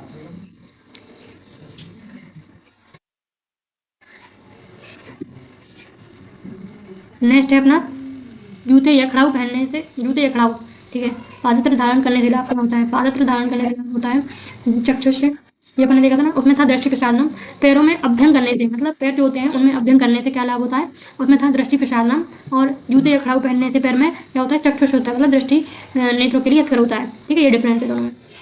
जूते या खड़ाऊ धारण करने से चक्षुष स्पर्शनम हितम पादयोर व्यसनम अपहम वल्यम पराक्रम सुखम वृश्यम पादत्र धारणम, जूते या खड़ाऊ पहनना नेत्रों तथा पैरों की त्वचा के लिए हितकर होता है, पैरों के व्यसन यानी दुख जैसे पैर का फटना, कांटे लग गड़ना आदि को दूर करने वाला होता है, बल पराक्रम तथा सुख को बढ़ाने वाला एवं दृश्य होता है, ठीक है। छाता धारण करने से लाभ, इति प्रश्नम वल्यम गुप्त अवर्ण संक्रम घर्म अनिल रजो अंबुघ्नम छत्रधरणम उच्यते, ठीक है। छाता धारण करने से इति का मतलब होता है, इति पूछा जाता है, ठीक है, इति क्वेश्चन में पूछा जाता है कि इति का मतलब क्या होता है, तो इति का मतलब होता है भावी रोग जो होते हैं वो क्या कहलाते हैं, इति कहलाते हैं, और बल बढ़ता है। गुप्ति का मतलब होता है, गुप्ति का जो मतलब होता है वो है प्रेत पिशाच आदि से रक्षा, ये जो वर्ड है ना इनके अर्थ पूछे जाते हैं। इति का मतलब होता है भावी रोग और मतलब होने वाले रोग, और गुप्ति का मतलब होता है प्रेत पिशाच आदि से रक्षा, शरीर का आवरक आच्छादक और संकर कल्याणकारक होता है, छत्र धारण धूप हवा धूल और जल से रक्षा करता है। दंड धारण करने से लाभ, स्खलतः संप्रतिष्ठान शत्रुनाम च निषूदनम अवस्तंभन आयुष्यम भयघनम दंड धारणम,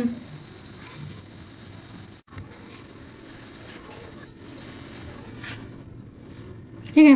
और शरीर क्रियाओं के नित्य परिपालन में सतर्कता निमित्त उपमा कौन सी दी गई है, इसमें इसका वो भी पूछा जाता है कि कौन सा रेफरेंस पूछा जाता है। नगरी नगरस्य को पढ़ लेते हैं, जिस प्रकार नगरी यानी नगर रक्षक नगरी की रक्षा में तथा रथी यानी सारथी रथ की रक्षा में तथा सावधान रहता है, वैसे ही बुद्धिमान मनुष्य को अपनी शरीर की क्रियाएं संपन्न करने में सावधान रहना चाहिए, ठीक है।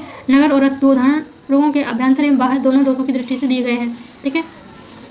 स्वास्थ्य प्रकरण उपसंहार क्या है, ये अपना चैप्टर खत्म हुआ। ठीक है, थैंक यू।